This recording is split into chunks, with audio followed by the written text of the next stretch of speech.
Ladies, can we talk for a moment?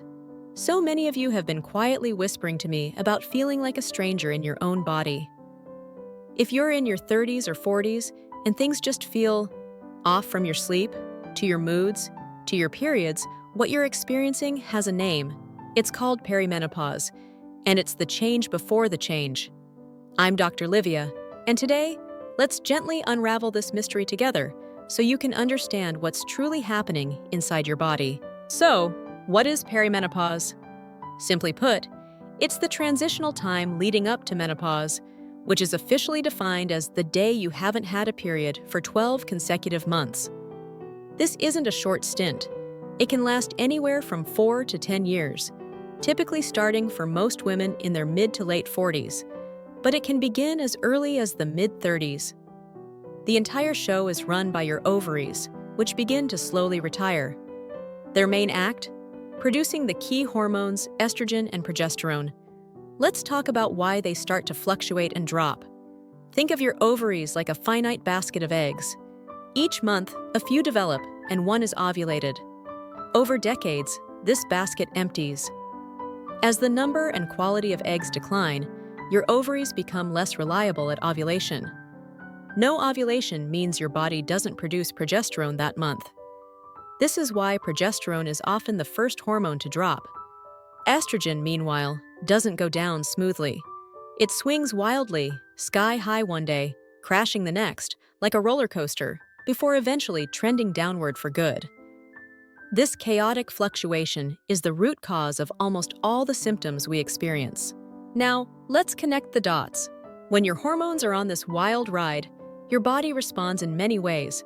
Let's look at one of the most famous and often misunderstood symptoms in detail: the hot flash.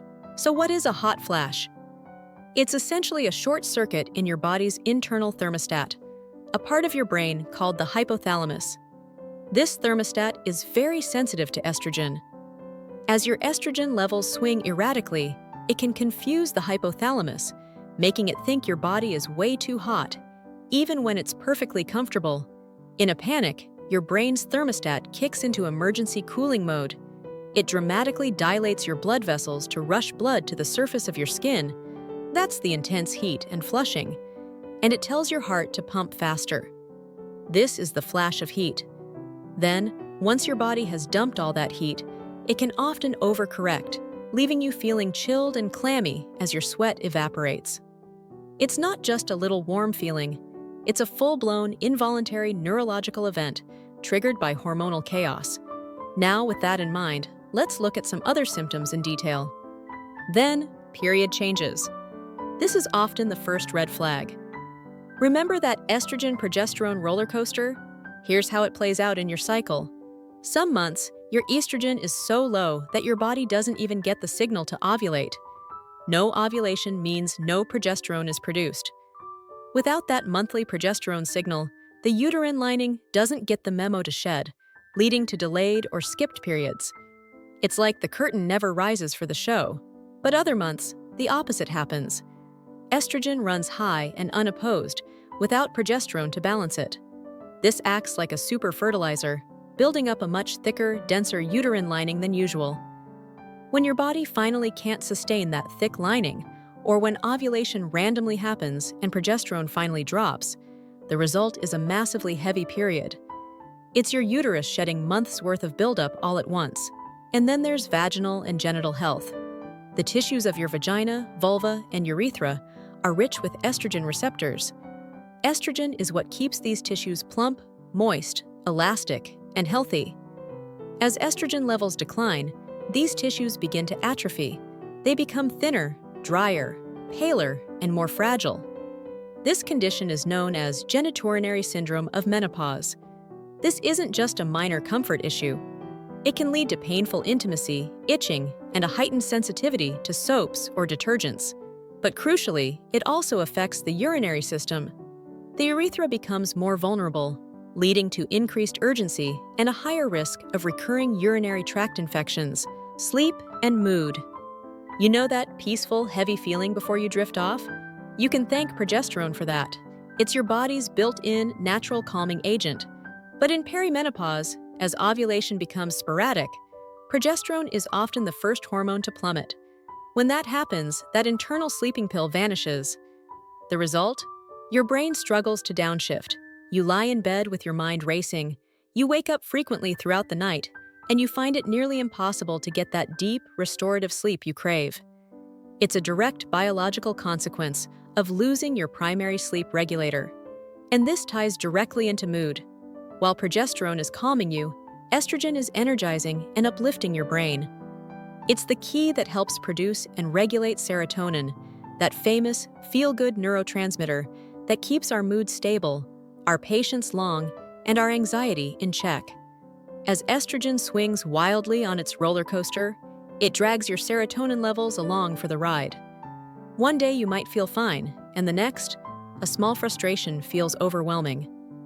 It's a neurological reaction to a chemical imbalance. Your brain is literally being starved of the very tools it needs to maintain emotional equilibrium, which is why feelings of irritability, tearfulness, and a sense of being not yourself are so incredibly common. Brain fog. Estrogen is like fertilizer for your brain cells. It boosts neurotransmitters and protects memory. When it declines, you might experience brain fog, that frustrating feeling of forgetfulness, poor concentration, and mental cloudiness. The frozen shoulder. This is a surprising one. Estrogen has anti-inflammatory properties. Its decline can lead to inflammation in the body, especially shoulder joint capsule, causing pain and stiffness, known as frozen shoulder. And we can't forget the changes we see in the mirror. Our skin and hair are also starved of estrogen's vital support. Estrogen is crucial for stimulating collagen and elastin, the proteins that keep skin plump, firm, and springy. As levels drop, we see a dramatic drop in collagen, leading to thinner, drier skin, more pronounced wrinkles, and a loss of that youthful fullness. At the same time, the same hormonal chaos that affects our mood also impacts our hair. High and fluctuating androgens, relative to the declining estrogen, can cause hair follicles on the scalp to miniaturize, leading to thinning hair, while simultaneously triggering unwanted hair growth on the chin and upper lip.